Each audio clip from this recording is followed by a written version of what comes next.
Champ and Contender Podcast. Hello and welcome to the Champ and Contender Podcast. My name is Joseph J. Jones. My name is Fabian Collymore. I'm a singer-songwriter. And I'm an ex-athlete for Great Britain. And we talk to the champs and the contenders of this world, all the way from my little pub in my back garden, the Champ and Contender. We talk to musicians, sportsmen and women, athletes, comedians, entertainers all round, really. And sitting in front of me today is one of my personal heroes, and I'm sure a hero to many Crewe Alexandra, Norwich City and West Ham fans alike. Without further ado, professional footballer and now pundit to many sports shows, Dean Ashton. How you doing, mate? You right? I'm sound. This is some setup, by the way. You like it? Unbelievably jealous. Oh, mate. Unbelievably jealous, yeah. Oh, quality. This is where my wife knows I am, basically. So I had to do this up in a way that I am very comfortable with being locked away with I can't really say dodgy stick, can I? I'll have the police round. I reached out to you, Dean, because I spoke to you years ago on TalkSport. And for me, talking to Dean Ashton, because really that was, at that point, that's when I started to go to the games, sort of 2005, 2006. Yeah. I was in like year 9, year 10. And then all of a sudden we signed you. And it was like, great, we've actually signed a striker and we're scoring goals. So it was like, for you to be interviewing me, it was the most surrealist thing of like when you're a kid watching someone you've grown up with. But for those people listening that don't know you, tell us who you are and what you do. So, I'm a former England international footballer, but I suppose I started in the lower leagues, in League One, and then to Championship, then to Premier League, sort of worked my way up, playing for a terrific team in Crewe to start off, where the academy was incredible. Then a great club in Norwich, and then the Titans that are West Ham, which is just a totally different environment. And just as I was sort of reaching a pinnacle of anyone's career and getting into into the England contention, and so the day before I was about to make my England debut, I broke my ankle, which effectively changed my whole life and certainly my career. So yeah, it's probably quite unique in that there's probably not many players that are at that exact point when their careers kind of change and then eventually end. So it seems strange that I'm sort of more well known for an injury than I necessarily am of the career. So the first thing a lot of people talk about is the injury, which is natural, but at the same time, to have played for those clubs and have got that England cap is just you. Once you look back, it's like it's an incredible achievement. Really. Yeah, there's so many people that want to do it. So. Yeah, I'm very fortunate actually to have had the career that I've had, which is how I look at it. It's sort of like a romanticism, isn't it? Like when you get, me being a musician, and I always look at those side of things like, oh, what could have been, and that point at a film where it ends where it shouldn't have ended. Do you know what I mean? To me, you were going to be Shearer. Like I really felt that, and obviously I watched you. Game in, game out, and we knew what we had. In many respects, like, you're an Arsenal fan, we knew what we had in Rice, right? And they didn't quite know what they were getting, and we was like, you need to pay 200 million for this guy. Let's go back to the beginning then. In terms of playing for Crewe, like, how did you get into that team, first of all, and establish yourself as the player there? So, I mean, it's known as an incredible academy that develops young players and always has done and was before I got there. I was probably slightly different to some in that, like, none of my family are into football. So, like, my dad has got no interest in football, knows nothing about football. Wow. My brother, no interest in football, knows nothing about football, my mum. So I watched the World Cup in 1990 and fell in love with football. I watched Lineker take it on his right thigh, flip it onto his left foot and drag it into the corner against Germany, and I was like, that's me, I'm sold. Yeah. I need to be him. I need to be Gary Lineker. And from then on, I sort of was obsessed. And it was only sort of playing for the county that I got spotted by Steve Holland, who was Gareth Southgate's assistant. Right. He was a coach at Crewe at the time. Yeah. He saw me playing for the county and then asked me to go along. And again, like, because my mum and dad weren't into it, it's not like they were worried, really it's got to be Man United or it's got to be Liverpool, which is where the same sort of catchment area is. So they were like, go along, see what you think. And I loved it. And so the thing with Crewe is that's different to a lot of other teams is they give you a proper chance. It's not like you get 3 or 4 games and then that's it. If you don't perform, you're out. You will get a season. You'll get 30 games where the manager trusts you because that's their model. They want to develop you as a player and then sell you on.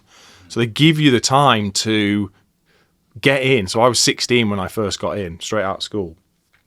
But I was this big when I was 16. So physically it was fine. Yeah. And technically it was fine because that's what the club's about. It's about building that technical ability first, actually, rather than the physical side. So once I got in, you then can make mistakes knowing the manager's still going to give you a chance, still going to play you, whether it's off the bench or starting, and you can build that confidence. And I kind of never, once I gain the confidence, which is the thing you need as a young kid, then I didn't really look back because then I was doing things that seemed it just seemed easy. Like I was then 17, but I was playing against these top pros in the Championship and not finding it easy, but just goals were happening and performances were happening, and I was kind of running along with it. And you know, I think I've always been the type of person that I don't get ahead of myself. So I always thought it was, even though it was easy in terms of the goals were coming, I was thinking physically it's hard. Am I good enough? You know, I was never like, oh, I'm class, like I should be here. I was always like, hope everyone thinks I've done all right, like, and feet on the ground. Yeah, just hoping that it's gone well, rather than thinking, oh yeah, I know what I am, and I'm gonna make it, sort of thing. So, but yeah, the big thing about Crewe is that ability to have many games, to get comfortable. Yeah, and so many youngsters don't get that chance. And then once you're in, then you can be calm, then you can express yourself and develop as a player. But then it's difficult because you're 17, 18 and there's mates, booze, women, money that comes with, at that age, you know, your first pro and things like that. It's just great money at that age, you know. So those next couple of years were tough in terms of balancing, still trying to be driven and sacrifice things, but also the trappings that were there that are just so difficult to turn away. It's like everything now, isn't it? Like, you know, I'm sitting here as a singer-songwriter, which I suppose it goes hand in hand, really. You can get drunk and whatever, like, it's absolutely fine. But, like, I mean, I saw music like boxing.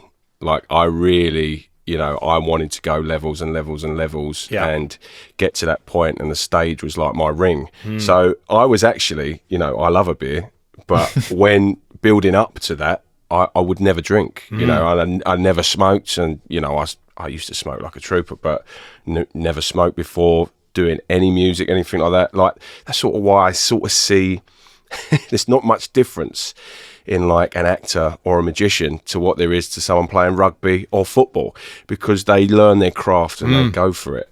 So when from stepping from there, when did you get your call up to Norwich?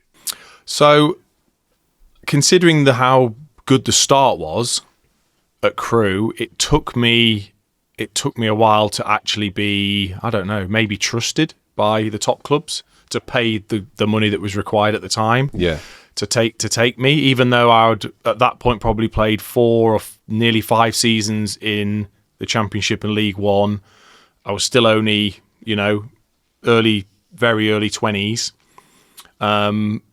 But I had one incident where, because there was always be rumours, and my mates would show me, you know, the paper cutouts of, I think Arsene Wenger had said some really nice comments about me, and there was Juventus were apparently interested at one point, and when I was young, and those sort of things. And I think I got to a point where I was thinking, why am I not why is nobody buying me? You know, I'm an England under-21 international. I've played in all the England age groups building up. I'm scoring goals in the Championship. Why isn't a Premier League team taking a chance on me, sort of thing? But was still a little bit, you know, I just didn't really know, but thought surely someone will. And we had this game where the manager was ill. He wasn't involved. He had a heart issue. So Steve Holland and the other assistant coach, Neil Baker, took the game. We were awful. We lost to Watford, I think 1-0 or 2-0. We were awful. He came in afterwards and he had a right go at me. And I just sort of brushed it off and was, you know, whatever. It's not my fault, basically. And I could have either gone home and gone out and had a beer and thought, well, nothing's going to stop me. I'm always going to start because I'm the best player here. Or I look at it and think, well, there's got to be a reason why these two people have absolutely torn me to shreds in the dressing room in front of everyone. So I watched the game back and I was like, wow, how lazy are you? Like, how disinterested. Your body language is terrible. So I was moody if I didn't get what I wanted on the pitch at that point. You know, if the service was rubbish or if I missed a chance or I wasn't playing, I'd be moody rather than use it as fuel to actually know I should be working harder. I'd work less and get. So I watched it. I was like, wow, that was terrible. So I phoned them both up. I apologised. I said, you're absolutely right what you said. I'm really sorry that I put that type of performance in when you've stepped in for the manager because it reflects on you. And honestly, from that day, I just didn't look back. Literally, I had a great pre-season. I'd scored 18 goals before Christmas in the Championship.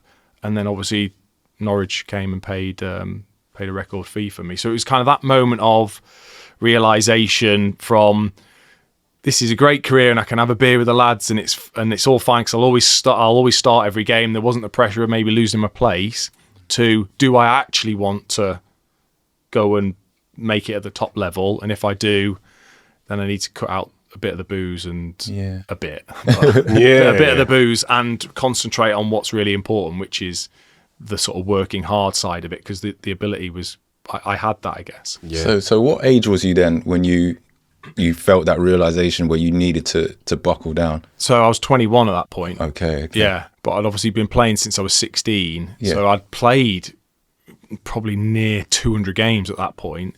So I was experienced enough, but it hadn't clicked that actually the reason the Premier League managers aren't paying the money for me is because I'm lazy. Okay. So it's great having the ability, but they want someone that can do everything and wants a team player that's going to work for the team. So but 21's young still. Yeah. You know, it's not. No. You don't really know. You don't. Yeah. You ain't. But you are put in an environment that's old. You know. When I was like 17, 18, I'm with blokes that have got families, mortgages, serious things, and I'm just like living at home with mum and dad. Yeah. Like with a bit of money in my back pocket. It was, you know, you are thrown into a really adult world at a young age. So at 21's nothing really, but you are in a sort of adult environment, and your career's moving on very quickly, considering how long the football career is. Yeah. And you're heroes to like adults as well. Yeah. This is the mad. We were talking to a guest on this about it.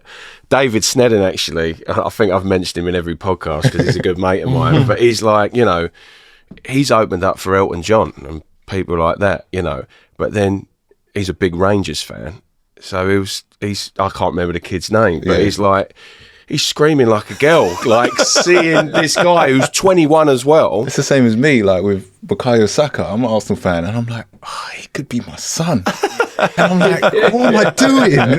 But I get it. I totally get it. Like a grown man could be obsessed with a kid that's playing football. It's just crazy. Yeah. But the club, whoever you support, has had you, hasn't it, since a child, right? Out of interest, who did you support as a kid? Well, this is always quite awkward because obviously my family, Millwall, my dad and my brother, and they weren't into it. I didn't have football. I didn't go to football. No one watched football. Yeah. So I didn't support anyone because I didn't go to a game till I was probably 14, I reckon, and that was just a reserve game I was taken to. That's mad. Crazy. So I'd never really supported. I never supported anyone, but now I'm older. That does come across quite weird because I've been a player, and I didn't, especially when I was playing, I did not understand fans' mentality. I couldn't get why they were, like you say, if I'm a 19-year-old kid, why is this old bloke like? It's like I've done something wrong and it's ruined his week. Yeah. I'm thinking, what? Why? Like, okay, I know it's a match, but I could. It's only since I've retired that I then understand it. Getting to go to the games and seeing what it takes and what it actually means to people. Yeah. But at the time, I didn't get it. I think that works in your favour though, because you don't get wrapped up. Say you are signed to a team who's opposition. I mean, I can't imagine what that's like. But me being a fan of football, you know, as a West Ham fan, say Millwall, which they never will, get up to the Premier League, right? Well, they might do. But say they get up to the Premier League and, you know, I support West Ham, but then all of a sudden I'm signed to Millwall. Will I hold back the shots? Will I not want to do my best for that team? Yeah. Or, you know, you could support a team like Man United and at the time where they were winning everything and you're playing better. Or you're stepping off to let them play better. Do you know what I mean? So I think that's a wicked... Because it comes across like you obviously was like you had natural ability then. I find that very interesting that you weren't interested at all, and then all of a sudden it's like someone just went, boom, there's some talent, take that. Yeah. You know, you get guys, I suppose, like in any walk of life that will train and train and train and train for what they love. But then like yourself, someone who's just naturally good at it, it's better really, I feel, because you've got more movement, you're slicker, and you don't think much of it. You leave it at the door. It's not like a thing. Is that right in saying that? You sort of don't like bury yourself in like, oh, why ain't I this good? Why ain't I this good? Or is that wrong in saying it? Do you just sort of go with the punches? Yeah, I think we have a very good understanding of like how good we are and what our strengths are, and we know when, you know, we know. I always think it's like other sports I've found difficult because I don't know why it's not going right. Whereas at least football, you know it so well, you know why it's not going right. Yeah. You understand it, so it's not. I don't think you get wrapped up in it as much as other people would when they're watching.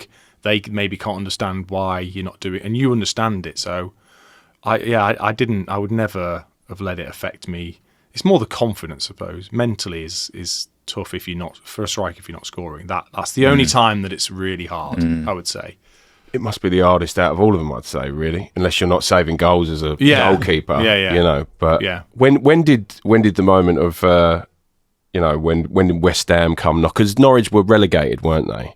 And then you signed. So I played half of that the second half of the Premier League with Norwich. We got relegated. There was a bit of rumours, but I stayed and did half a season in the Championship, and then West Ham came in the January of 2006, and again, a bit like Norwich, it was, you know, West Ham were the ones that took the risk, I guess. You know, it was like a record fee for West Ham, considering they already had some strikers as well. It was a big move for them to bring in another striker. But I'll always remember because again, maybe a bit of naivety, and maybe fans think that every player should understand what every single club is like and the magnitude of every single club, what it means to those supporters. But I didn't know West Ham. All I knew was I'd been to play there. It's frightening, and that's it. That's all I knew, you know. But you don't know the magnitude of the club, the size of the fan base, those sort of things. And then, so when I went to meet Alan Pardew at the time, who is the most confident man ever, chocolate himself. He was brilliant, and at the hotel, he sort of put on this incredible sort of PowerPoint presentation as to, you know, not what you're getting yourself into, but what the possibilities are with this club, you know, and how if you do well, you'll be taken in by the supporters, and you know where this club is going. And he just properly sold the sort of West Ham dream, and what was great was that he wasn't wrong in loads of the things he said. In that, once I joined West Ham, I was like, oh my God, this place is serious. As in, I've never been anywhere in the world since where West Ham fans haven't come up to me. Really? It's just everywhere I went. Yeah, There was West Ham fans. I don't know whether it is a 1966 thing as well, that maybe you then had not casual supporters, but anyone that maybe didn't have a team chose West Ham because of the boys of 66. But it's almost like there's just everywhere I went, there was West Ham fans. Once you know, I know it's my club, but once you go at our heartstrings and we see you on the pitch and you want to play for us, we never forget. You know, like, not just saying it, you're sitting here, like, I've never forgot Dean, you know, and I really haven't. And those players, say like Fornals, you know, like that guy, you know, I'll never forget him. Yeah. Like, amazing what he done in the semi for us at Prague. To get us into Prague. Yeah. It's just like, you don't forget. I'm just daydreaming, but you don't forget them guys. You really don't. And you are one of those guys, you know. Like, and I feel that, you know, when they love you, you know it. I think, and it is like I miss Upton Park so much. I mean, so many people do. Yeah, I think you know, if Arsenal fans, you know, you go there. We missed Highbury. Yeah, we missed Highbury badly. I do. Yeah, Highbury's my favourite ground. Really? There was. I actually love West Ham because I used to stand on the edge of the corner on the roof.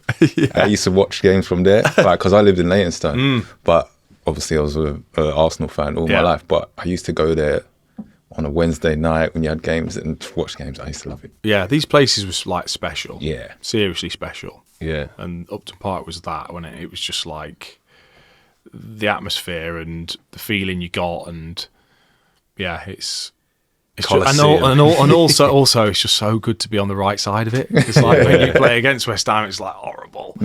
But I think the big thing that I sort of look back on with West Ham, and the thing I kind of liked as well with the passion side of the club, is that if you, like you said, if you do something on the pitch in terms of work rate or technical ability or something that can get people out of their seats, then they will show you that appreciation. And if you're shit, they'll tell you. Do you know what I mean? God, yeah. But I love that, because that is what our sport is. Our sport is like, we are there to go out and perform for everybody that's there, good or bad, and you should take the good or bad with each hand. So I love that side of it, that it was raw, that it wasn't fake, you know, if you were rubbish, but then afterwards people were still really nice to you. Like, that wasn't, if you knew you were rubbish when you were going out to your car and stuff, like, you weren't going to just get all the, oh, don't worry about it. It was the total opposite. Yeah. Salt of the earth people. But I loved it, yeah. I love that side of it. I think that's what gives it its unique character. Who was the strikers that were there before you came? So at the time, when I signed, they had Marlon Harewood. Yeah. They had Teddy Sheringham and Bobby Zamora at the time. Pretty sure that was the three that were there. And then Carlton Cole joined. We can't get a striker for love nor money, man. When you think about that. I know, yeah. Strikers. Yeah. So coming into that dressing room, knowing that those four are not ahead of you, but they're just there. They're there already. Yeah. What's your mind thinking? It was tough because even though I was straight in, because I was sort of Pardew signing, there wasn't any waiting around. I was on the bench against Arsenal, actually, when Zamora ragdolled Sol Campbell, and then Sol Campbell came off at half time. So that was my West Ham debut. I was at Highbury in that game. Yeah. Came on for the last 10 minutes or something like that. But obviously Bobby was amazing in that, and Marlon were excellent. But then the next game, then I started, and then started after that. So it's kind of, at that point though, you're at a level where you all understand it, as in it's pretty cutthroat. Yeah. You've got to get on, but ultimately, this is my career, and I want to be starting, and they're the same. Yeah. It can be a little bit frosty at times with strikers, and I think that's probably normal. It's like any probably position if you're trying to fight for a place. Yeah. But what was great about the squad was that it still had a lovely camaraderie about it. It was sort of, and for me, I maybe felt like I was at that point fighting more with Teddy Sheringham than I was maybe with Zamora, and maybe it was more Zamora and Harewood fighting and me and Teddy, but Teddy was just like one of my heroes. Yeah. You know, like 96 and him and Shearer. So to get to watch him train, he's just the coolest dude as well, by the way. Yeah. And he's just like, you know, I think he was 39 at the time, and I was 22, something like that. So watch him in training. No, never was blessed with pace anyway, but certainly didn't have much at that point, but just made it look so easy. Just the way he found space, the way he made every touch and the awareness he had, the finishing. I probably learnt more in that 6 months than I'd probably ever learnt about my position and about how I was going to play as a striker. I learnt so much in just 6 months watching him at 39. Wow. Was Teddy a 9 or a 10? He was, at that point you were playing two strikers, but he would have been the more he'd have been slightly deeper, so he would have been a bit more of a 10, which is what I wanted to be. I didn't want to be the sort of highest focal point. You know, I wanted to get involved in the game. Yeah. Maybe because of the Crewe upbringing and the technical side. I'm big, but I'm not necessarily. I don't want to have to go in and make the challenges and fight, and I'd rather play if I could. So to learn the sort of both sides of it with him, he was still aggressive and good in the air, but he was just this silky. Yeah. So good. Because people look at you straight away and they think, yep, he's a number 9, combative, back against the wall. Yeah. And it took more until I got in the Premier League for me to be able to be a bit more, what's the word, sort of cultured, rather than like a battering ram that you constantly had to be in the Championship and always fighting for everything. In the Premier League, a little bit more time, better quality players, you can then become a bit more creative in the way that you played, and I thrived probably more so because of it. You talked about fans letting you know if you've been or if you've been good. People often ask, which we will in a bit after this one, what was your best moment? But what was your worst moment in a West Ham kit? Or worst experience of the fans? It wasn't for me because I was lucky. I think, I mean, first of all, I could hardly get on the pitch enough. So, and at the time things were okay when I was involved. But what I remember vividly was Lewis Beaumorty came to the club, had a great reputation, obviously. Arsenal, Fulham, terrific winger, great left foot, lovely guy. But for whatever reason, the West Ham fans just weren't having. He was making mistakes. He wasn't maybe up to the standard that we'd seen maybe at other clubs for whatever reason. And then he was on the bench quite a lot. And I remember him warming up. He got booed. What? He got booed and he was just warming up. He hadn't even got on the pitch yet. Oh, God. It was like, you know, and I thought, wow, that is ruthless. That's brutal. That is brutal. That's probably a step too far. But it's you know, that's in there. You know, that's that sort of passion that we just want in the fans' eyes. We want the best players in our eyes to be on the pitch, representing the club. But there's always been an edge. That's been part of it.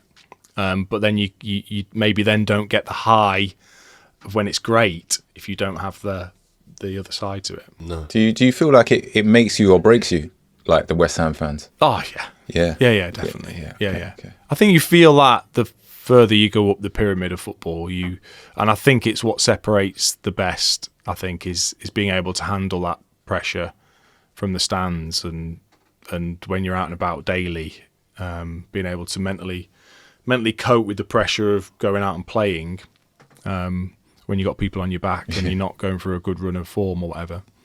The best can get through that when it's tough.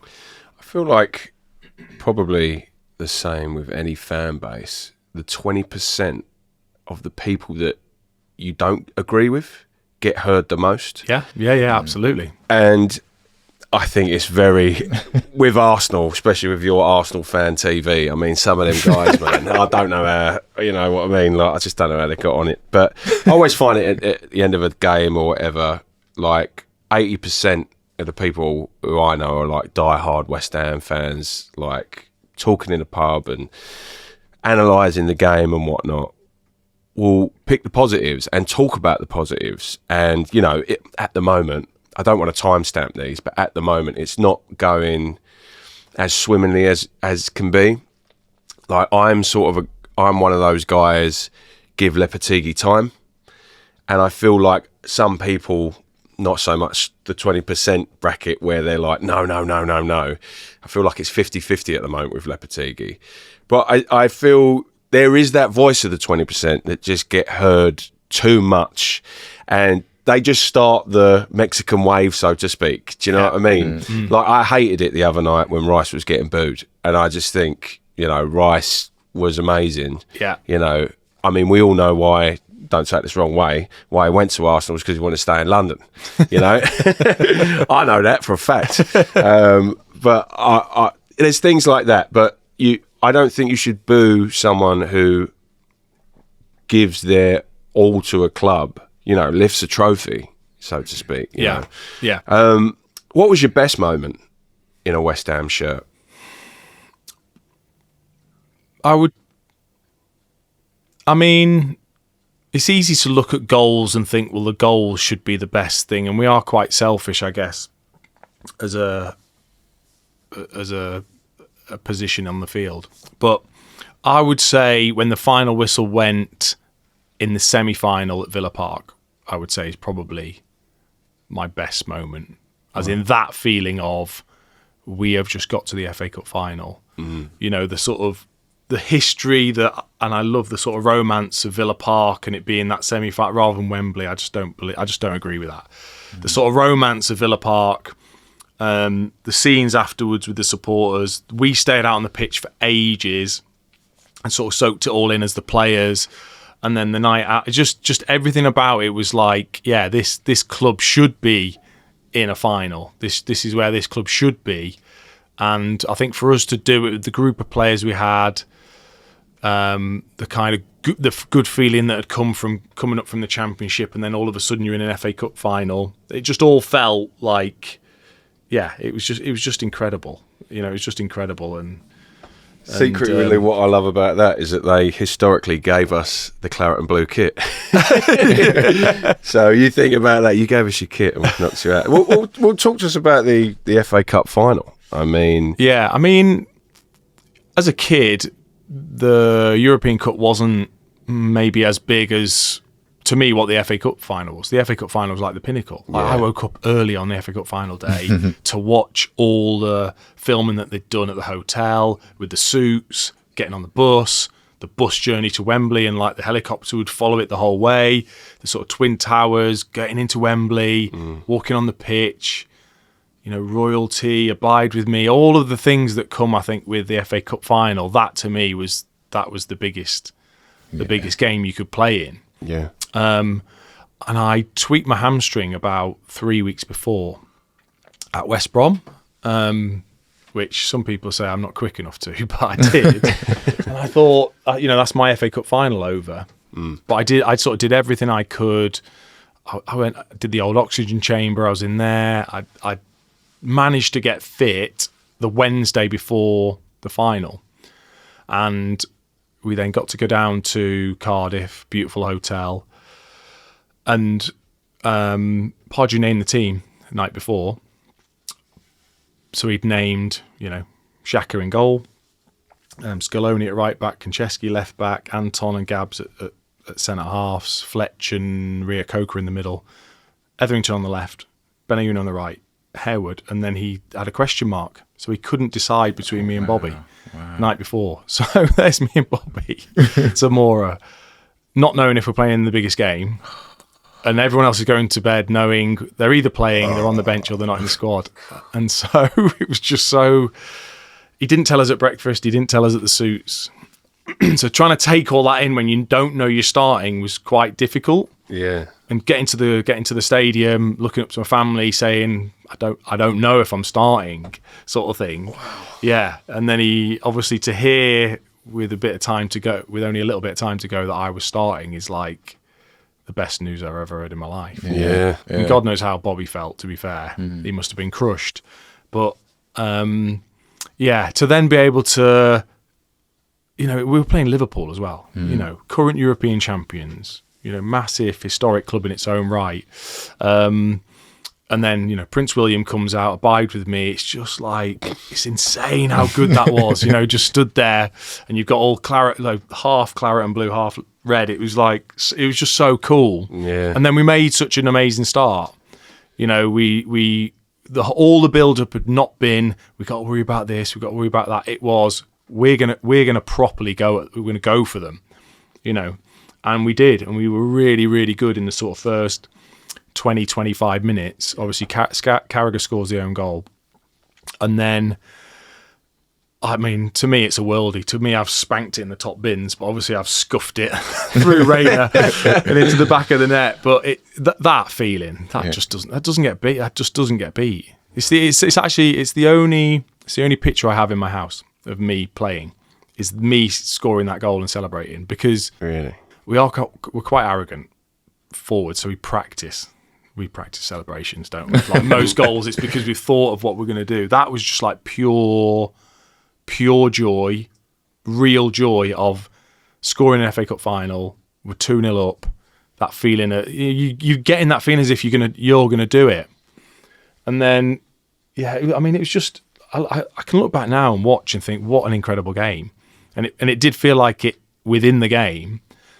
But yeah, Gerrard's just a freak, and the guy's just he was just at the peak of his powers as well at that point. He'd just done what he did in the European Cup final, and for it to fall to him the way it did, it just wasn't meant to be for us. I mean, I'd been subbed off at about 75 minutes, so you don't take it in the same when you're not on the pitch. But yeah, the extra time and the penalties and just like heart wrenching.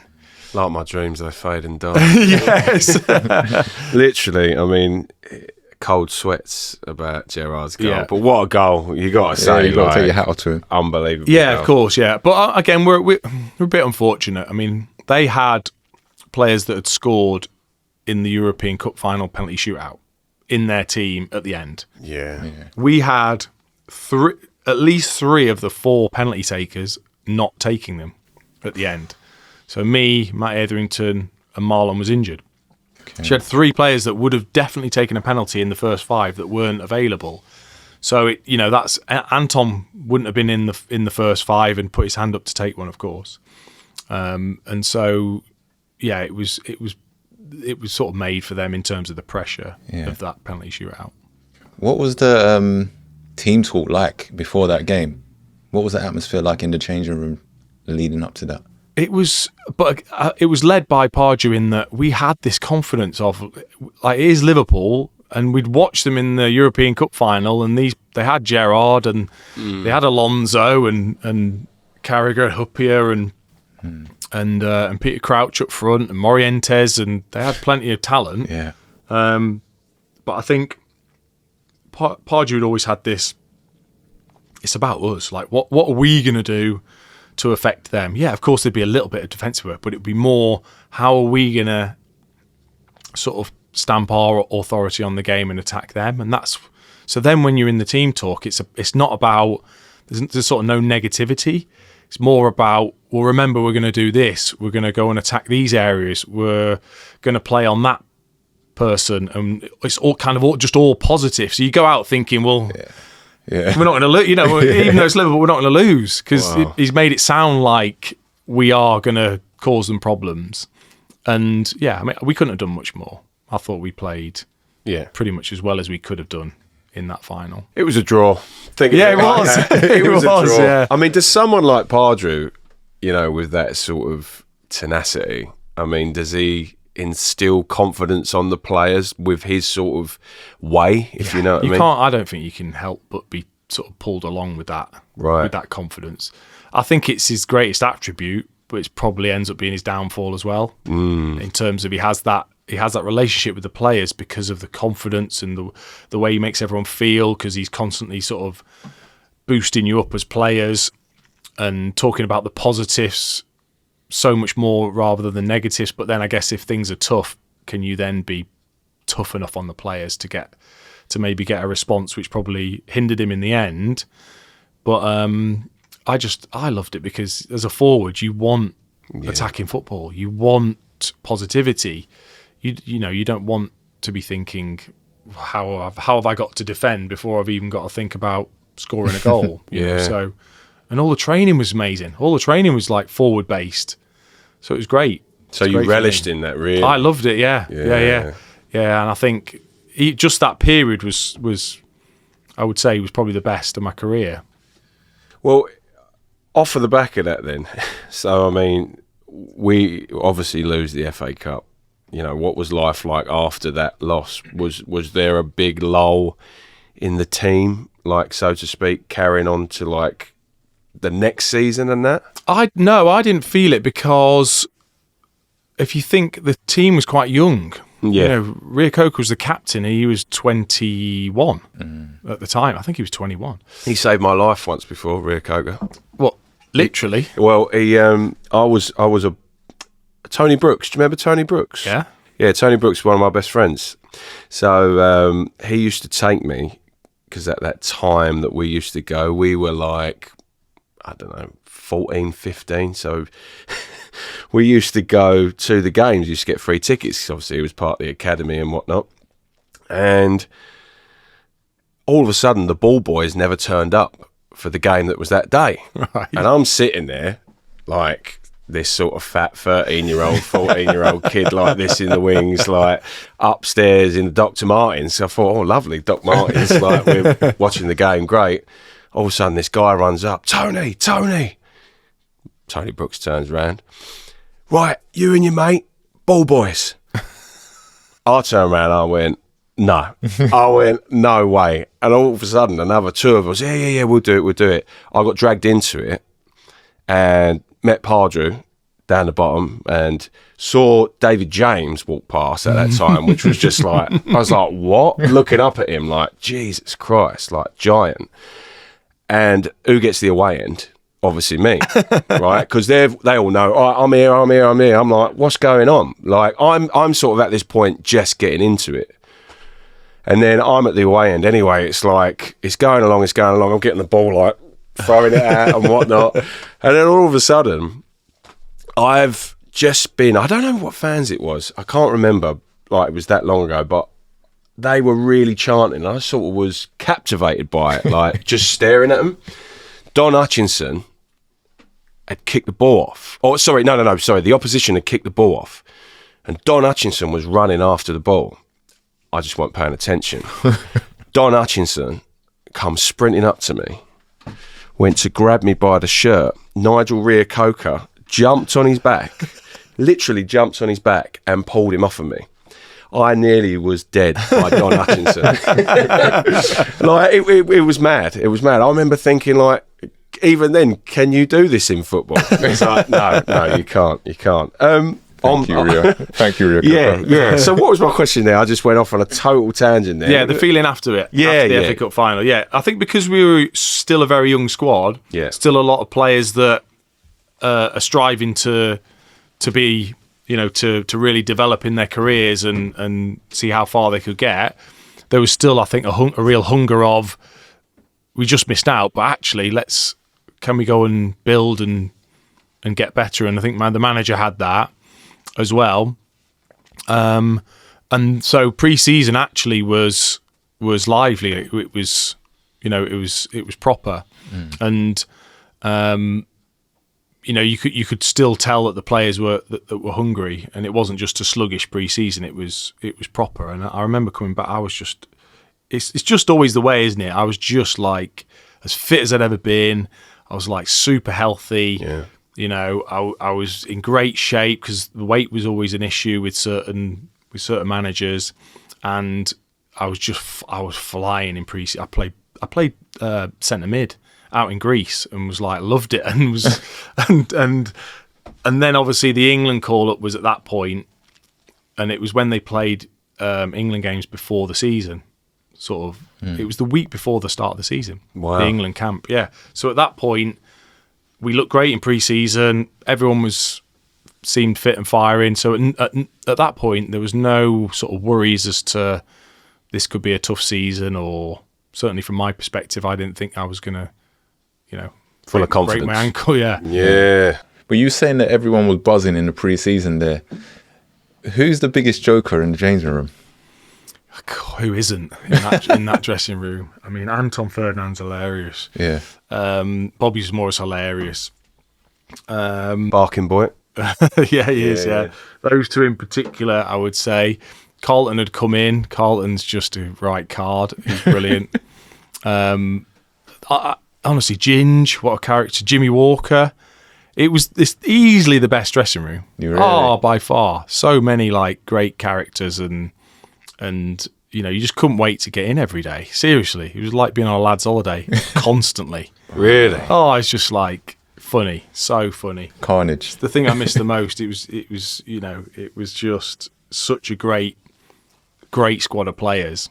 I think Pardew made a slight mistake with there being a beer festival nearby in Sweden. It's the wrong group to do that. Oh, what happened there then? Huh? What happened there then? Well, obviously you weren't meant to go out, were you? No. Well, that didn't stop some. If you're Jimmy Walker and you're third choice goalkeeper, you're out every night. Wow. So off the Problem pitch, is, so was Pards and the coaching staff. what was it? Was he tagging along? Was he? Of course they were. Yeah, Oh, wow. leading the way. You shouldn't. What a stupid question. Yeah. Can you share any funny moments on the pitch? On the pitch, I don't know about funny as such. I mean, Craig Bellamy was a character, wasn't he? Yeah. And the great thing the thing I loved about Bellas was that he had incredible standards, super high standards, but for everybody. Yeah. He expected everybody to be at full tilt all the time. And if you wasn't, they'd be on you. But maybe the way in which he told you wouldn't quite sit. and I mean, he's doing incredibly well now, of course, with Wales. But just then you could never tell what you got. So you could never tell. And he was so great in that you could be having a great laugh with him leading up to the pitch. The minute you stepped on, you had no idea what he could batter you. He buried a few people, honestly. But you'd be fuming, but then you'd come off and he'd just be Normal. as if nothing had happened at all. Yeah. He was just once it was game time or training time, he was just this totally different character. What a player, by the way. Yeah. What a player. Oh, I think Unbelievable talent. he loved us, didn't he? I felt like he wanted to stay. Yeah. Yeah. And I think I remember him saying that, actually, that he wanted to stay. Unbelievable talent. Probably his career was clouded with off the pitch things rather than actually the player that he was. But day to day, you had no idea he was turning up once he stepped on the pitch. I remember Mark Noble's testimonial, and obviously you were there and you scored the overhead kick again. Amazing to see, really good. Was he there for that? Yeah, I was there. I was there, and I just remember they let Adrian run the length of the pitch. So they run the length of the pitch and to score a goal. Yeah, and then Bellamy was like, "Why are we letting him do it? Why? And I was like, "No, calm down. It's just a testimonial." Look, let's touch on England. We've spoke about it a little bit throughout, but I mean, when you got that call up for your country, I mean, how does that feel? Do you want another beer, by the way, before we do this? yes, absolutely. Yeah. All right. So, how does an England call up feel? And how does it go? It's as most players, you get a text to start with. Yeah. You get a text message. So no wonder you think it's your mates taking the piss when it's just a number that comes through saying it's so-and-so from the FA. Congratulations, you've been called up for your country. And then once you find out from the club, then obviously it sort of sinks in. And again, a bit like I talked about with the FA Cup final and what you think as a kid, it all stems from that. It stems from being a kid and knowing that the dream is to play for your country, you know, to put on that shirt, to stand and sing the national anthem, and to be part of that elite group. You know, there's so few that have ever got to do it. You know, so and it feels like such a unique time because, especially the first time, you feel incredibly special because you're a part of 23 people in the whole country that have got the chance to sort of play for your country. But at that point, it was properly right for me, as in I felt in the perfect place of I've just played in a big final. I really kind of know a bit more who I am as a player. Feel like I'm ready to step up to that level. So I was like so excited when I got that call, and it was pre-season. I had a great pre-season. I felt like I could really impress the new manager, Steve McLaren at the time. It was his first squad. And, you know, you're sort of thinking, you know, you're looking around at the squad thinking, this is the generation that we've all been watching and all been talking about. And to sort of go in there and think that you're going to be part of that with those players, it wasn't quite what I expected, in that there was this frosty atmosphere and there's no getting away from it. When you stepped in a room, you could tell that there was slight divides in, and you know, I know that they've talked about it since. Some of the players, the likes of Frank Lampard and Rio, have talked about knowing that it was there through their club rivalry, and that kind of spilled through to. Thank you very much. No worries. That kind of spilled through to the rest of the players. But as a new player coming in, that felt a bit odd, because when you're in a club environment, the first thing that happens is people come over and you get welcomed in. Then it didn't quite feel like that. But I tell you what, the training is like nothing I'd ever experienced. West Ham was like a super high standard, but this was like, I couldn't believe the pace. And also you're getting the first chance to play and train with these players that you've played against, that you've watched, and you can't believe how good some of these players actually. Like for example, David Beckham. We know he's a terrific player. We think about the crosses, we think about the free kicks, but all the small things he's incredible at. Really, you know, when you're doing keep ball, he was incredible. Wow. Owen Hargreaves, what a player! Like, so technically everyone is so outstanding, and the pace of it is so quick that you're having to think, you know, am I good enough? Like, am I ready for this level? But I was just, I think Steve McLaren was great in that he said it was like this fresh opportunity for anybody, and you're one of those players that's got this fresh opportunity. So for me, it was like, you know, this is my moment. This is my chance to get to play and kind of grab the shirt at the time, and it just didn't happen because of the day after. So that first day was like a dream, where you're part of it. You're dressed in England. Everything's England, you know, and you're with all the players. And then the next day is the toughest day of your life, you know. Well, talk us through that. Like, for those who don't know, which I'm pretty certain a lot of people will know, listen to this, but what happened in that injury? You know, like, how did it happen, and what happened with it afterwards? So, obviously, we training the day before the game, and I think everyone knows me and Sean Wright Phillips had a challenge. But I think the thing I've really learned over the years is what the way I broke it was the unusual part of how it broke. So if normally if you break your ankle, then you could either sort of dislocate it or chip a bit off, and I broke right through the middle of the joint. So it's the damage to the joint that's the issue.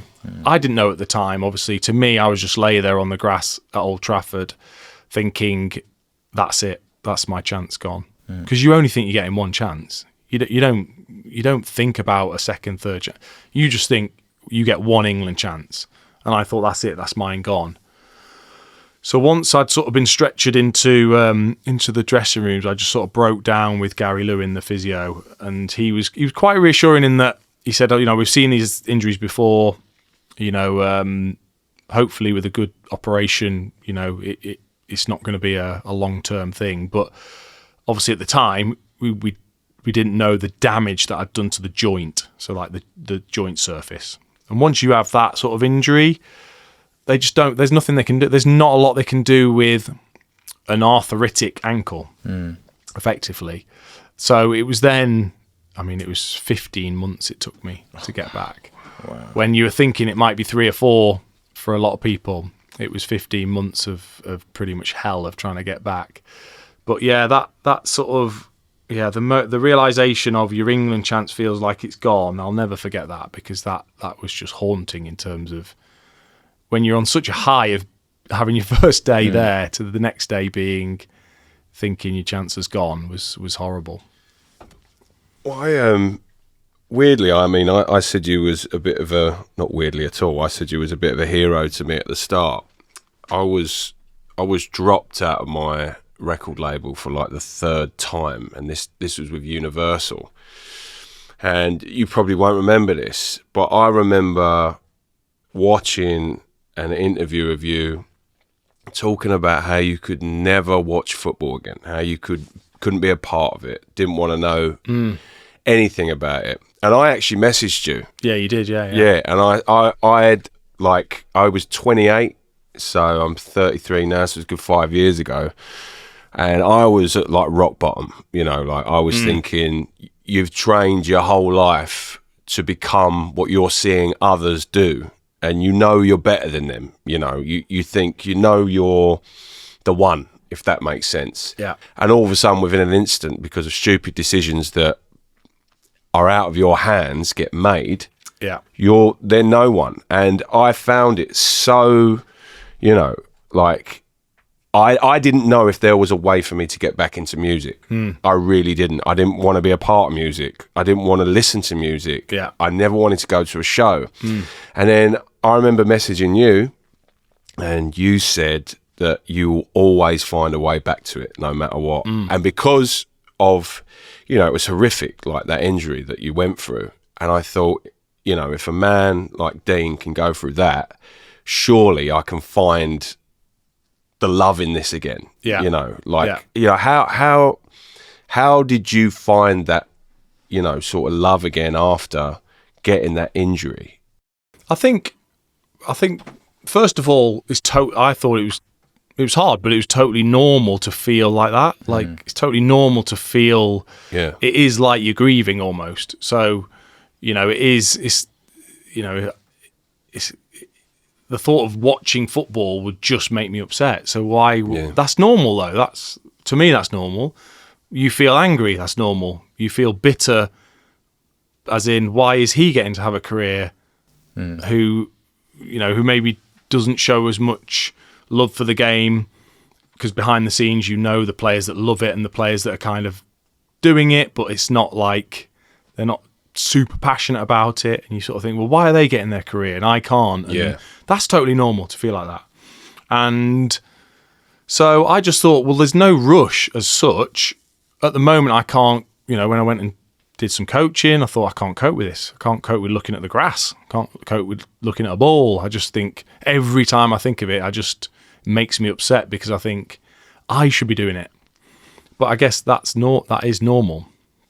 So I think as more time's gone on, I feel like I've got a really good grasp on reality, and so that's a bit probably like both of your worlds is once you're there, that's not real. That can't be real. It's too good. It's too good to be real. And that, you know, the way you get treated, the way, obviously for you when you stood in front of a crowd, for you when you stood in front of a stadium and a track, and for me when I'm in a football, like, that can't be real, can it? No. That's not real that when the ball comes across and I put the ball in from 2 yards with nothing special, and then you look up and there's like thousands of people going mental. That's not real. No. That is not real. So it's I really tried to split the two, as in, I was so grateful that I was part of this fantasy and I got to live it, but it's not real, is it? It's not like going to a club and because you play football, the door opens and people treat you like, and the drinks are free. That's not real. It's not. We're spoilt in a way. Yeah. And we have been spoilt in a way. Yeah. And I mean, I know, I won't name his name, but a guy who is very much a gambler, and he will have a massive win, but he will keep gambling. And I said, why'd you do it? Like, like we're talking big figures. The feeling. That is it. And then it was like, yeah, that's why I do it. That's why, that's why we do it, because there's no drug, there's no drink, there's no, I don't know. It's just when you give yourself to what you love, and then all of a sudden you see it pay off, it's a big, wow. Everyone's, everyone knows, everyone celebrates it, Yeah, and I don't know, I just thought, I'm never going to find that. That is an impossible find again, isn't it? To ever find the highs of that. And again, it's, the reality actually is then when you're at home, when you're with your kids, your health, what you're going to do next as a career, putting the bins out, like all that's normal. That is real.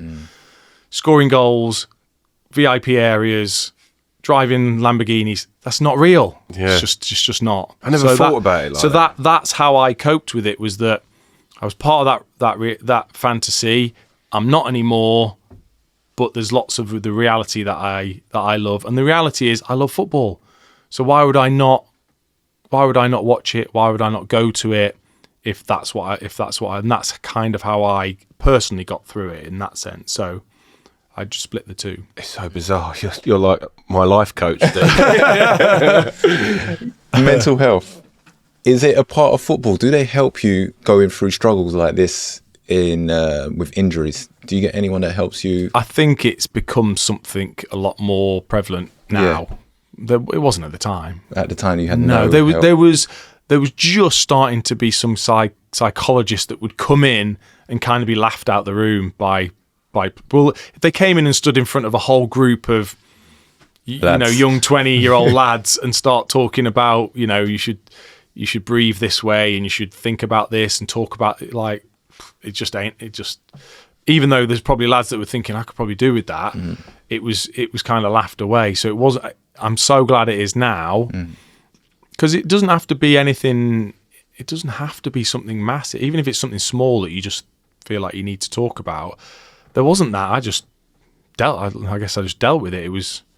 There wasn't any. Oh, please go and see this person. This person's going to follow up. This person's going to see you and talk to you about your injury. And that was your physio. Your physio effectively was that person. Okay. Do you feel that you needed someone? Or it could have helped? I don't know, if I'm honest. Yeah. I feel like I've coped with it really well. Yeah, definitely. In that I was, of course I was down, but I never was in a position where there was any actual mental health problems and it caused me any issues. But there must be, because the problem is, as you talked about there, is the players can't cope without that fantasy. It's like they need that fantasy is what they felt like made them.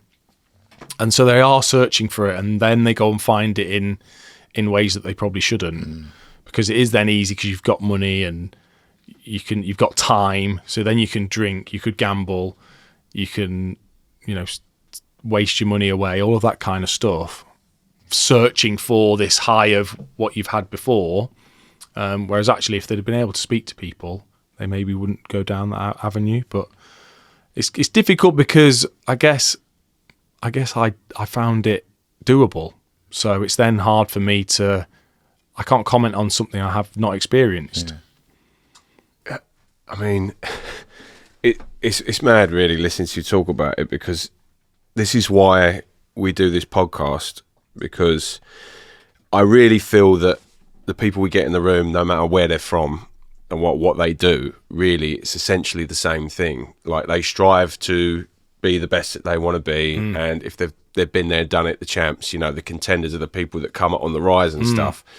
And I do think it's so important, especially like my dear mum, she suffers with mental health really bad, and I find it so important to just say out loud like what's going on in your head. You know, there's a lot of people now that use it to their advantage to get things, which I don't agree with. You know, like they'll say, oh, I suffer with this. They just diagnose whatever's going on. But when you really get someone who's really struggling, that's sort of getting hidden in the midst of all that a little bit now. Yeah. Because it's almost cool to be depressed now. It's like a thing, like on socials, it's cool to be the down and out, you know, and I've got this, I've got that, I'm bipolar, I'm this.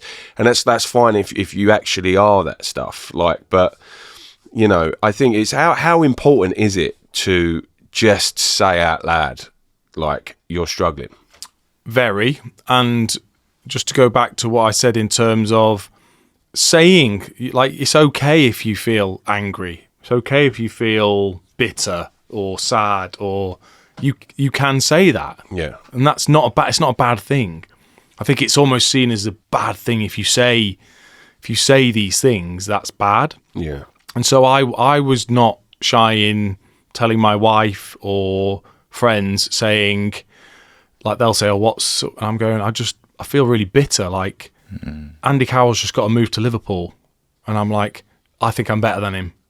And my career's cut short. That should have been me, for example, you know, and then he's now playing for England, and that should have, you know, and that's normal. It's nothing against Andy, but that's how you can't, that's normal to feel like that. And I remember having that conversation, you know, with my wife, saying that should be me, you know, and it can't be. And that was, getting that off my chest almost was great, because it's just, that's normal to feel like that. Yeah. It almost feels like it wouldn't be normal if I didn't think that in the position that I was in. So making those things more normal than trying to hide them and make them feel really bad as such. It's important. But it always feels important to have that person to be able to say it to. Yeah. A lot of people don't know who that person is sometimes, do they? They It might be someone you don't know at all. yeah. And I'm sort of one of them. I've learnt to not shut up. And, you know, I used to, you know, be horrible about it, you know, and it would affect everyone around me, Yeah. you know. But actually, if you talk to the old dear on the bench about what's going on, you'll find that she knows more than most, and you'll be like, oh, blimey, you know, I feel better about that. Why don't I just talk to Doris over there? She's probably the person that I'll probably need to talk to. Yeah, mate, it is so important just to, you know. Anyway, look. Right. What was your most memorable moment or memorable goal in your career? I'll say two, because I've got a good, well, Man United away at Old Trafford. I'm from that sort of area. A lot of my schoolmates were Man United fans. The first time I played at Old Trafford, I walked out and my mate literally from my class was sat there, and I'm walking out and there's like Van Nistelrooy and Scholes, and it was like, oi. And so then to go there with West Ham and score an overhead kick, like to sort of against Rio, Van der Sar, Stretford End, overhead kick is like, what a goal, by the way. It takes some beating. I'd have loved to have properly celebrated it, to be honest, but we were 3-0 down, weren't we? Yeah. They had Ronaldo, Rooney and Tevez. But you had all them looking at the back, went, who the f***'s he? Yeah, so that's one of those things you think, as a kid, you think, oh, you know, overhead kick at Old Trafford, as if it's ever going to come true, and then you get to do it. It was like, that's like a special moment, yeah. A win within a loss. So yeah. Especially for a striker, yeah. Yeah, definitely. Yeah, I've done my bit, lads. What was the second one? It's the testimonial goal. Right, yeah. And Another overhead. Yeah. another overhead, but it's weird, because obviously when I left West Ham, there wasn't any fanfare, there wasn't a here he comes on the pitch to say goodbye, like, and half time or before the game, let's all say goodbye, thanks very much. There was nothing. I just back door gone, never seen again, sort of thing. We felt it, mate. Yeah, no, and I've understood that since, and the fans have been amazing with that. But yeah, so it was Nobes' testimonial. It's years passed since I retired. But obviously I played with Nobes, and I was at Centre Parks in Nottingham, and I'd them tree climb things, tweak my back I'm too big for that, so tweak my back, and then I was getting on the lash with mates and the family and stuff like that. Got in bed, said to myself, I said, do you know what, I could do without this. Could really do without this tomorrow. Like, back's killing me.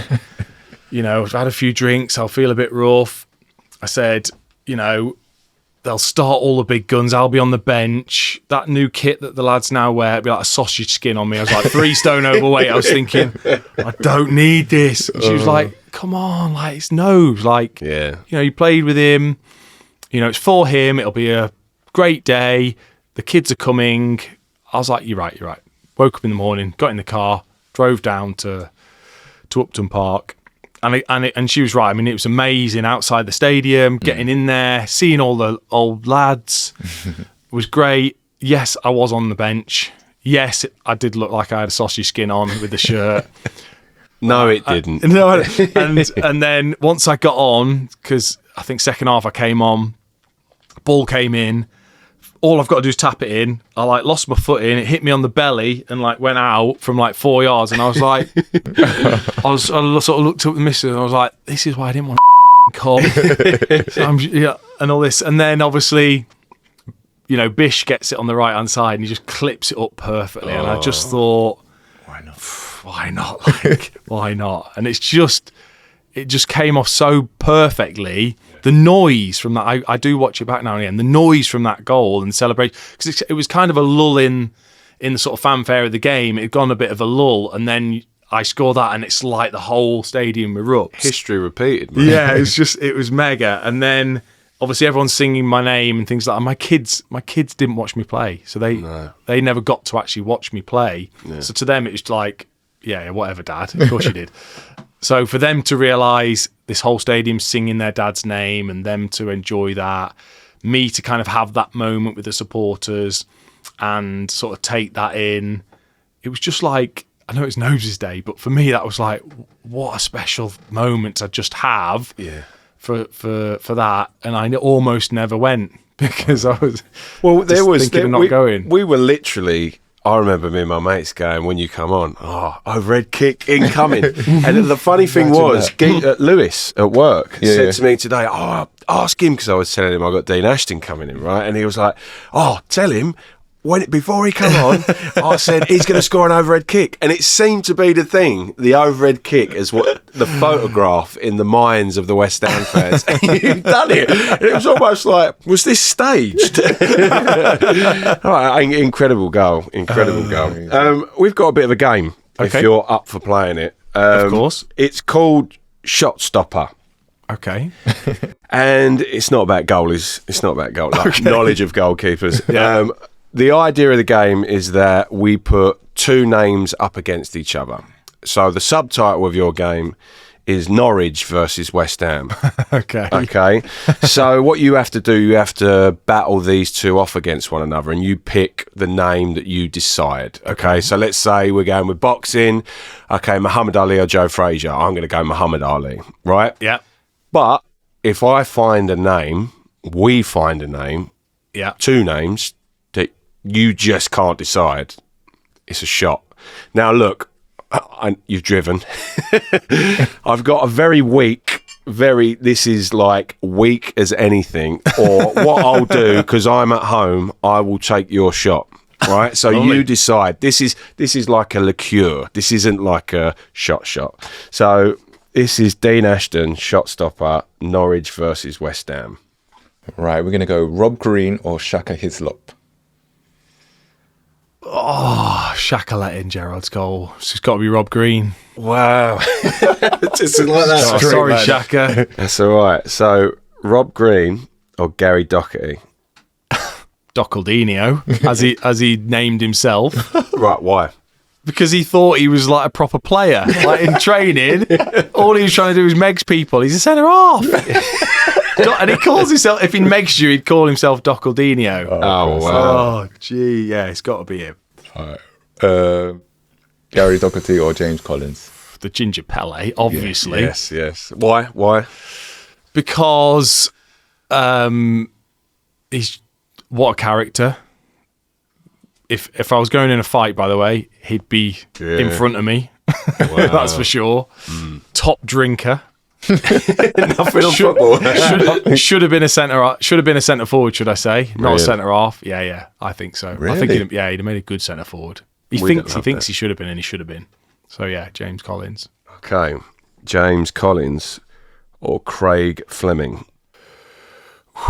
Old side nose. Yeah, it's got to be Ginger Pele. It's got to be. Right. Fleming gave me a tough time as well when I first got there. Okay, James Collins or Danny Gabidon? God. They're like brothers. They're like Welsh brothers. Both come from Cardiff at the same time. Uh-oh. Is there a shot coming? I can't. You can't split them. They're like bros. Really? Yeah. Shot? Yeah. You going to do it or do you want me to do it? I'll do it, of course. Okay. Who's the most talented out of the two of them? Gabs. Gabs? Yeah. Okay. Gabs is one of the only players I've watched pocket Henry. Wow. Gabs is rapid, by the way. If Gabs didn't have back issues, he'd have been as high as you wanted to go. Wow. Basically. Really? Yeah, I thought he was amazing. Right, what do you want? We've got a limoncello, which is full alcoholic, or this little thing here. I'll go with that little thing. Yeah, it's all right. It's a bit of me. That is a bit of me. Nice and creamy. I won't do a shot. I'll just do a tipple. There you go. Oh wait, might as well be a shot actually. Yeah, it's all right. Is that A for Ashton? Oh. Yeah. Right, who are we on? Oh, that's to the Welsh duo. That. Yeah. Okay. Lovely. So we start again. So Adam Drury or Paul Konchesky. Adam Drury, bow legs. You got a name for everyone, isn't it? It's got to be Conch. Yeah. You can't score a cross in an FA Cup final and not get through, can you? No. And also, if you watch the video back, when he crosses it, as it misses me at the near post, I look at him as if I'm going to have a go at him, and then it goes over my head and goes in. Wow. Yeah. He didn't mean that, did he? He's class though. Yeah. He's class. Yeah. He was almost like, I always saw him at different positions, but like it was like a reincarnation of Julian Dix. Like the way he looked and the way the ferocity that he was. I was like, I can watch Julian, but totally different, positions and whatnot. Paul Konchesky or Paul McVie? McVeigh. Macca, the public speaker, as he now is. Still got to be Conch. Yeah. Still got to be Conch, yeah. Okay, so Paul Konchesky or Matty Everington? That's hard. I've got a massive soft spot for Matty Everington. What a crosser of a ball. Yeah. Oh, absolutely on a plate if you wanted it. Yeah. Brilliant. Like as a centre forward, no one better. He was a fan favourite, wasn't he? He was, yeah. Definitely. Don't play cards with him. You're going to lose. This is hard. Okay, yeah, this one's hard. Everington or Darren Huckabee? Huckabee. Yeah. Why? Huckabee. Yeah, why? Probably the most arrogant in a good way bloke I've ever met. Really? The only bloke that basically hammered the manager every day, saying the only reason you're in a job is because I'm here. Every day, Nigel Worthington. Every day battered him. Technically, he was good, wasn't he? He's a great player. Yeah. Great, so athletic, rapid, better than I thought. Great character as well, yeah. Wicked. Okay, so Huckabee or Yossi Benayoun. It's got to be the Israeli, hasn't it? Yeah. That guy, again. How good was he? I felt we was... Because he really loved us as well, you know. You felt the love from Yossi, and I just felt we were really lucky to have him. I was like, how have we got Yossi Benayoun? Yeah. And like, you think of his roster of where he's played. I mean, he's like a Beatle. You know what I mean? He's been everywhere. Yeah. He's done everything. Yeah. It was crazy. Okay, so... We're on Benayoun or Damian Francis. David Francis is a good player as well. Still got to be Yossi. Yeah. Talent, Yeah. right up there. Yossi. Yossi Benayoun or Mark Noble? This is easy. Yossi. I'll tell you why. What? Because, and Nobes, if he's listening, Nobes owes me about 45 grand in goal bonuses. He took the penalties off me. Oh, really? Yeah. All right. Guy gets an injury, comes back. Nobes is on pens. Yeah. Never misses. It's not as I'm waiting, thinking he'll miss. As soon as he misses, I'm back on him. Goal bonuses are back. Never missed, did he? Nah. Just didn't miss. Mate, he was unbelievable. So he was dicks, wasn't he? He can do one. We're still on Yossi. No, Mark. Mark Noble. No, you said you Still- wanted. Oh, sorry. Yeah. Sorry. Yossi, My yeah. bad. Yeah. You can't have it. No, just because he's your skipper, he's gone. He's done me. Right, Yossi Benayoun then. Or Yeah. Gary Holt. Garrett, 3 lungs. Fittest man ever. Scottish. Fittest man ever in pre-season. Stay away from him. Yeah. But Yossi's Yossi's doing well. Yeah, Yossi's class. Let's see now. Wow. Yossi Benayoun or the guy that I want as next West Ham manager, Scott Parker. The slickest man in the world. Yeah. That's hard. I mean, Scott used to take Kirbishley's team talks if he liked it or not. Really? Just take over. Yeah.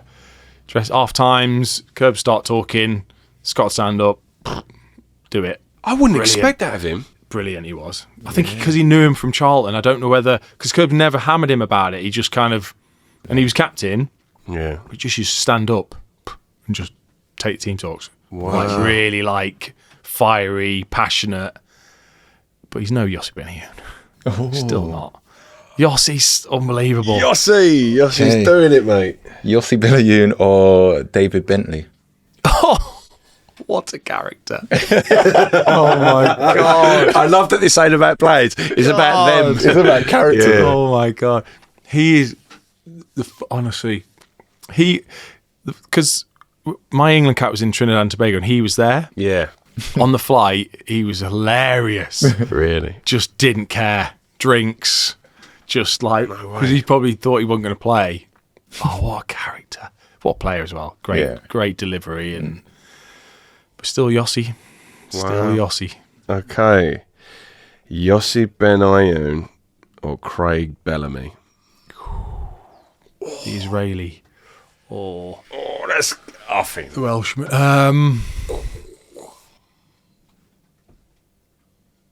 But it's Bella's because you've got to put the psychotic side that way. Just forget about that and go on. What like the player? He's probably the best player I played with. I would say Really? at club level. Yeah, Wow. yeah. All right, Craig Bellamy or Leon Mackenzie? He'll box my face off, won't he? If I don't choose him. Leon, he was a great partner at Norwich. Leon, and what a boxer as well, by the way. Really? Yeah, I used to, again, spent a lot of time in the physio room, whether it was massage or whatever. The amount of times I spent just lay on my side, massage, watching Leon on the speed bag, just like, Joking. oh, it Wow. was awesome. Craig Bellamy. Did you ever box? No. You look like you got the stance of that. That's No. it. I come from a family of boxers. You Yeah. look the build of a boxer. Yeah. Like, okay, sidelined here, Yeah. right. So It's not an invitation, but I've never been punched or I've never punched anyone. oh, brilliant. Well, that's good. No, that's what I think you want that in life. Literally, I've been hit so many times. Right, okay. So we're going with With Craig Bellamy. Craig Bellamy or, this is the last one, Marlon Harewood. I'm happy either way because West Ham's won. Yeah. Marlon basically helped make my West Ham career, didn't he?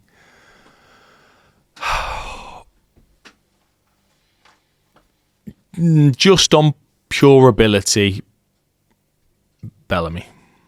Okay. So there you have it. Yeah. Craig Bellamy wins Shotstopper. So who was the one up here? What you had? Yossi Benayoun was pretty good. Yeah. Yossi. He done well. What Yeah. a player. Yeah, What Yossi a done player. well. Oh, what were the old? Yeah, so it would have been. Yeah, what was that? No, you couldn't decide. What did you do the shot Between Benayoun and Collins. Yeah. So, all right. So Collins, Gabidon, and Bellamy. Who are you picking out of all them? Still Bellamy. Yeah. Bellamy wins. If you had Sheringham in there, Yeah, do you know what we've got? We've got a big shout out for my best mate Bob, who home and away since he was 6 years old. So he put that organised this for us. You know, I was very probably much wouldn't have like, been fair if you'd have put Sheringham at the start. He'd have just run straight Well, through the this lot, is run it. over the top of the lot of them. like my dad was an ABA fighter, and he's only a small man, and he loves the heavyweights, and the knowledge is just incredible. Yeah. And we did the mistake of second was Muhammad Ali or whatever, and he's like Muhammad Ali. I was like, oh, for God's sake, we're never going to get past it. Yeah, you've got to pitch it right, haven't you? Yeah. So West Ham won anyway. So Yeah, I'm quite happy about you're that. happy with that. There you go. Who was the hardest defender you had to to play against? So, yeah, it's interesting because there's players like I thought Carvalho was incredible at Chelsea alongside Terry. Those two were like insanely good. Yeah. As a duo, aggression. Terry was probably the best communicator I've played against in terms of communicating and organising a defence. Unbelievable. But to me, I didn't mind a physical battle. Mm-hmm. So to me, I wanted to feel the defender, because if you feel the defender, you can then know where they are, to where the ball's going to be, to where you take the ball, to where you position your body against them when the ball arrives. Like all of those little details, I think are quite important, especially if you like. For me, I'm a strong player, so I can fix a position against a defender and then use that to my advantage. Whereas Rio's the best I played against, because Rio just wouldn't engage in that. So when I wanted to back in and feel and he just wasn't there. He was like he was just out of arm's length. So then what do? Do you commit to go into the ball early? Do you try and sink back to where he is? Like, he started to make me think, what do I do? Do I go to here? Do I stay? And then his reading the game was so good. So just when you thought you then had it, he would then come from an angle and take it and make you look silly, and then you get in your teammates shouting at you, the manager, because you're not taking it in as a centre forward. And I was just like, it was just a mental challenge to know what he was going to do. And he had that language style, didn't he, where you thought you had him, and then he's quick, like he's quicker than a lot quicker than he looks. He lost a bit of pace when he was older, but you know, at that stage, it was like if he needed the afterburners, it was just there. And I just found it like a real mental challenge every time I played against him. I scored a couple of goals against him, but every time I just felt like knackered from like having to think all the time, where do I need to be and how do I position myself? And yeah, I just thought, you know, intelligence was right up there. So his from him. IQ was really Yeah, and you'd have seen it when he was at West Ham, like proper ball player as well. Yeah. So he'd nick it off you and then he'd properly start an attack. And you think, well, that's my fault because I've not held it. He's then started an attack, and Man United score, and you're like, it's on you almost. Yeah, I thought he was just class. So the striker role now, with players like Haaland, Kane, you know, where do you think that you would fit in today's game when the striker that you are in today's game? What does a striker need to be in today's game? Has much changed? If Chris Wood can, I can. Right, yeah. So if I can look at someone like that, he's still doing well in the Premier League, and I think I'm a lot better than he is. Yeah. Like, that's just my opinion. He's a great player and he utilises his skills, but I think I've got his skills plus I've got more. Yeah. So I think I could still play in this era. I think I would find it difficult playing up front on your own is hard, and I didn't particularly enjoy it. I found it easier when you've got a partner, but maybe that's because that's what I grew up with, and I didn't know any different particularly. I love Haaland. I'm in love with him. He's just like, I just love it. He's just like 6'5", rapid, aggressive. He doesn't care. Like he's like a Nordic god. Yeah, and he just doesn't care. Like if the goals look sexy or if he scores one from outside he's just this like machine that just eats goals. And I love that. I do love his sort of mentality, and because those players they have died away a bit. You know, this 9 has died. It's coming back a bit actually, but it had died a bit. You know, and players that were. I mean, Havertz is a great example. Yeah, probably not a 9, is he? No. And Drops I in. think he's a magnificent player, and he's someone I backed him when a lot of people were hammering him at Chelsea and stuff. I thought, no, this guy's a player. Oh, so you saw something at Chelsea? Yeah. Oh, wow. Definitely, yeah. Yeah. And at Leverkusen he was incredible, but he's not a 9. Like he's not these players that are a true sort of forward. I'm glad there's still them about. We can't die out. No, That's for definitely sure. not. Do you feel that? I don't want to blame Pep, but do you think he's changed it previously and now try to bring it back with Haaland? Yeah, the big thing with Barca was that you didn't need this big centre forward or this focal striker. Yeah. And lots of teams went away from it. And people like Michael Owen, Jermaine Defoe, Kevin Phillips, those players would struggle now. Yeah. They would, because they haven't got a big striker to play off. They would have to lead the line, and it's against 2 centre-backs, just those players. I think they would find it hard. Is that because of the wingers as well? Wingers are not the same as what they were back in the day, where it was always Wingers think they're us. Yeah. They're trying to steal our...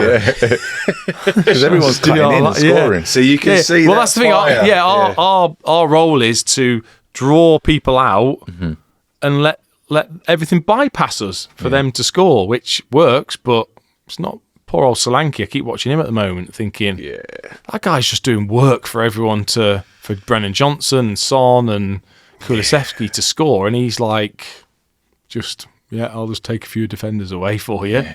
It's hard. It's hard. Difficult. You've got to be unselfish, and I wasn't. No. I wasn't. I was selfish. I wanted to score, and I wanted it to be about me. I think that's what's needed though from a striker, isn't it? Just that sort of like, here I am. Don't worry. I think Solanke would have been great with us. Yeah. I feel like that would have been a change. I think a lot of, I still love Antonio. I don't think... Antonio has embarrassed some really good strikers out of the club. Mate. Because he makes them look lazy. He makes them look like they don't, they can't work as hard as he can. And so you really notice the difference. He's got a chamber back home, like a pool, like a labyrinth pool or whatever. Like, he just comes back. He goes back and back and back. Like, this goes to all the fans that call him out and stuff like that. It really bugs me, because I think, like, there's the guy who scored the most goals for West Ham in their history and stuff like that. Like, back off of him. Given your form at West Ham, it seemed like there could have been a move on the cards away from West Ham. I don't know if, like, someone like a Fergie or someone like that. I always thought that you would have suited Man United down to a T. Was there any of the big 6 that ever come knocking, like, at your time at West Ham? No, but I think obviously timing of the injuries didn't ever allow for it as such. Right. Yeah, I guess, would I have gone? Like, I was selfish, Yeah. driven. I wanted to try and win. You want to try and get to the peak where you're playing for your country, Champions League, trying to win the Premier League. You're trying to do that, and at that point, West Ham were not going to be. They weren't in the next 2 or 3 years that I was there going to make it to that necessarily. Yeah. So I would have gone if there was the opportunity to go to one of those sides that were doing that. As hard as that is, but yeah, I was very driven in that sense. it's a selfish game, isn't it? Yeah. You got to do Yeah. whatever's best for you. And I'm sure, you know, if someone was to say to me, you know, you were signed to Sony, like, here's Universal, which, you know, I was signed to both.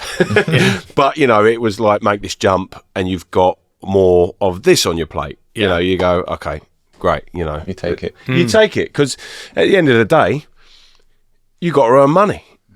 Let's face it, you got to earn money in that. And if there is more money within that realm, but I'm not a money person, and I don't think, well, listening to you at all, you're a money person whatsoever. It's the drive of competition. It's Champions League, you know what I mean? It's all that stuff. Like, I think you could have gone on to do whatever you want. Yeah. I wanted to play, again, no disrespect to West Ham, but I wanted to play for a team that was like creating, like dominating games. What could I have done in a team that did that? Like, you know, that I would have loved to have known what I was capable of if I played in a team that was doing that. I think, you know, it's hard to judge yourself. You know, I played at Crewe, it's a struggle. Norwich, relegate. You know, you struggle in relegation. West Ham, first season was great. Once I got back, it was kind of mid-table, and you're winning some games, you're losing some others. I was never in a team that was like, you know, dominating games, creating chances. What could I have been if I'd have got that? So that. I got a little scenario here. You're 28. You play for Man United. Saudi comes calling. What are you doing? Do you want another beer for this one? No, I'm good. Okay. I'm good. I'll take the money instead.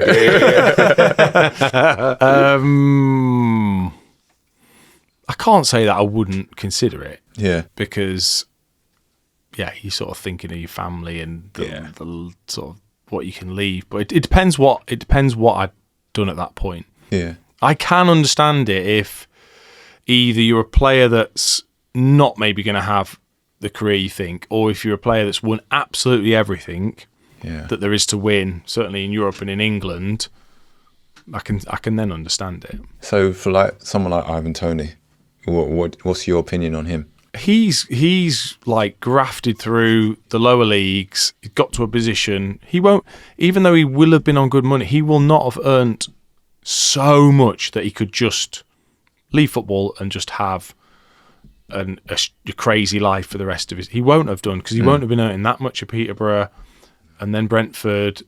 Maybe the last couple of years with Brentford, he'd have earned a lot of money, but that's not enough to then mean you never have to work. Whereas now, it's a movie's made where him and his family they'll never have to work again. It's quite a big call. Yeah.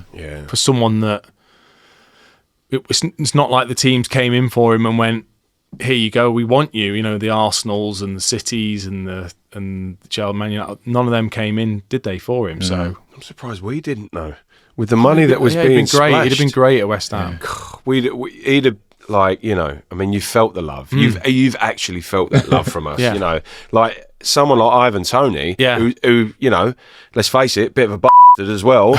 Like, he'd have been great with us.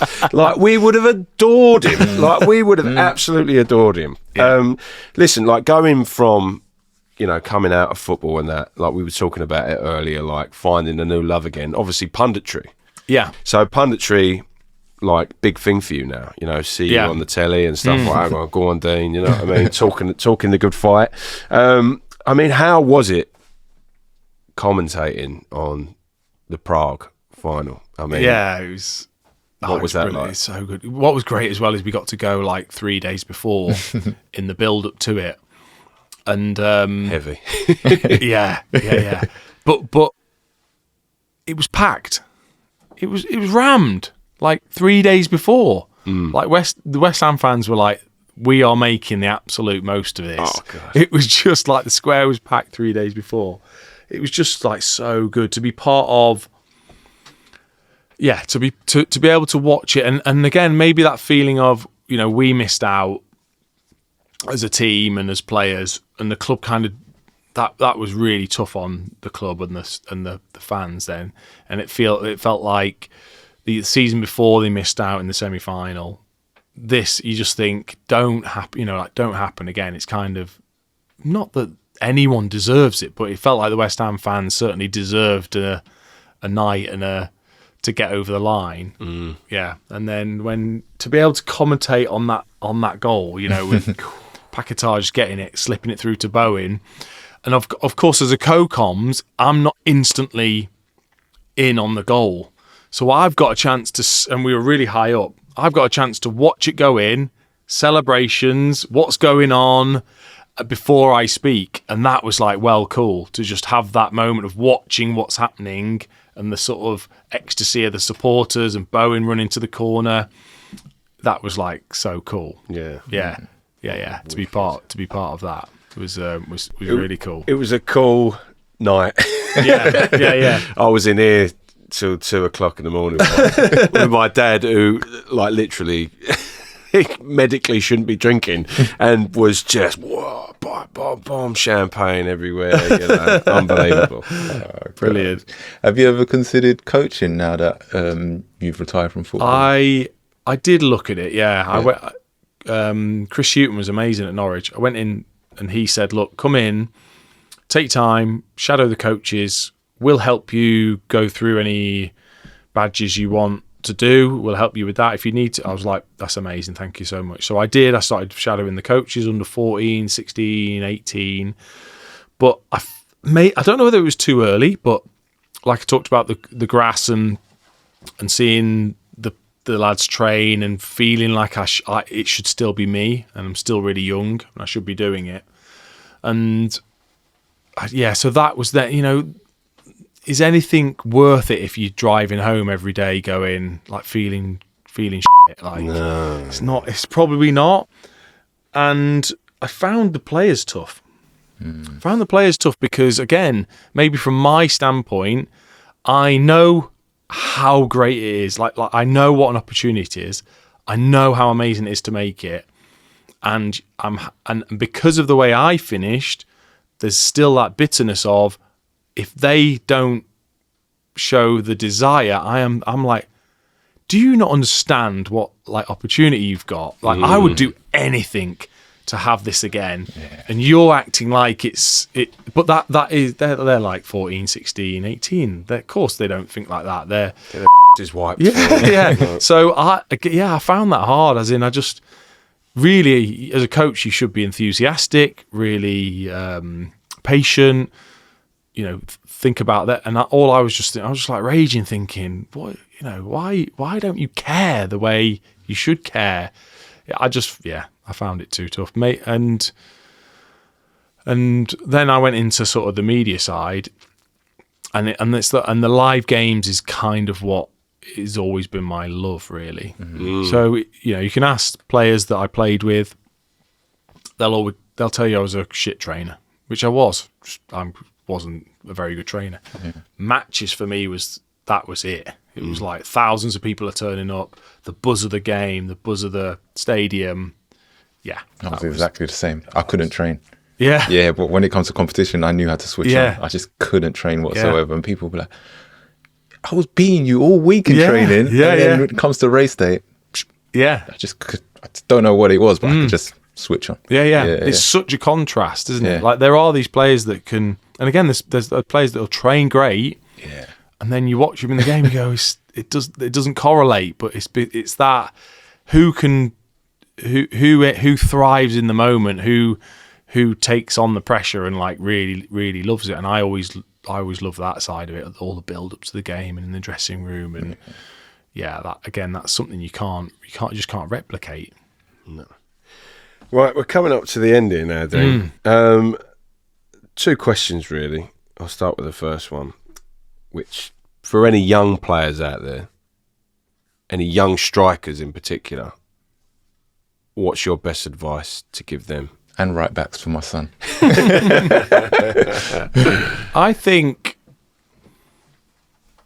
you can look at stats, you can look at nutrition, you can look at all the great things that are available to any kid now if they're looking at the game, and nothing will ever beat being whether it's your garden, whether it's your kitchen, whether it's when you're training, any of that, if like repetition of things you see, I don't think that will not be beaten. If you can master, the control of the ball, the comfort with the ball.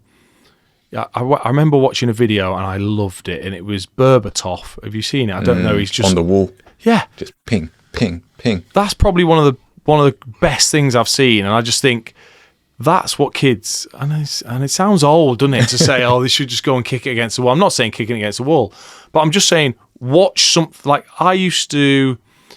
All I had was I had a goal, and I would just whatever I watched that day or that weekend.